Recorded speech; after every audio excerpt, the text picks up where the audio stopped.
পাকিস্তানের দেওয়া নোবেল শান্তি পুরস্কারের মনোনয়নের বিষয়ে আনুষ্ঠানিক প্রতিক্রিয়া জানিয়েছেন হোয়াইট হাউস। প্রতিষ্ঠানটির প্রেস সেক্রেটারি ক্যারোলিন লেভিট এক বিবৃতিতে এই প্রতিক্রিয়া জানান। মঙ্গলবার দ্য এক্সপ্রেস ট্রিবিউনের এক প্রতিবেদনেই এই তথ্য জানানো হয়েছে।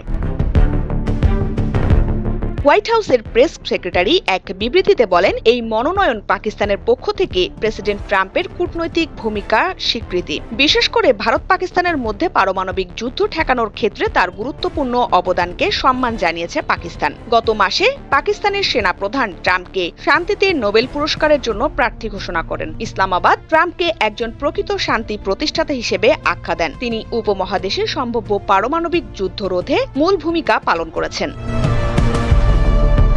এদিকে একই সাথে ইসরায়েলের প্রধানমন্ত্রী বেনিয়ামিন নেতানিয়াহু ট্রাম্পের পক্ষে নোবেল শান্তি পুরস্কারের মনোনয়ন দিয়েছেন। হোয়াইট হাউসের এক নৈশভোজের সময় তিনি নোবেল কমিটির উদ্দেশ্যে লেখা একটি চিঠি ট্রাম্পকে হস্তান্তর করেন। নেতানিয়াহু বলেন, তিনি এখনও একের পর এক দেশে একের পর এক অঞ্চলে শান্তি প্রতিষ্ঠা করেছেন। এটি তার অসামান্য প্রচেষ্টা। চিঠিতে বিশ্বজুড়ে শান্তি, নিরাপত্তা ও স্থিতিশীলতা প্রচারে ট্রাম্পের অবিচল এবং ব্যতিক্রমী নিষ্ঠার প্রশংসা করেন নেতানিয়াহু। তিনি লিখেছেন, শান্তি প্রতিষ্ঠায় ট্রাম্পের অর্জনগুলোর মধ্যে আব্রাহাম চুক্তি সর্বাধিক প্রণিধানযোগ্য। আব্রাহাম আর্ক হল 2020 সালে যুক্তরাষ্ট্রের মধ্যস্থতার ইসরায়েল, সংযুক্ত আরব আমিরাত, মরক্কো ও বাহরাইনের মধ্যে স্বাক্ষরিত কয়েকটি চুক্তি। এই চুক্তির মাধ্যমে এই দেশগুলোর মধ্যে কূটনৈতিক সম্পর্ক স্থাপন এবং স্বাভাবিককরণ করা হয়েছে।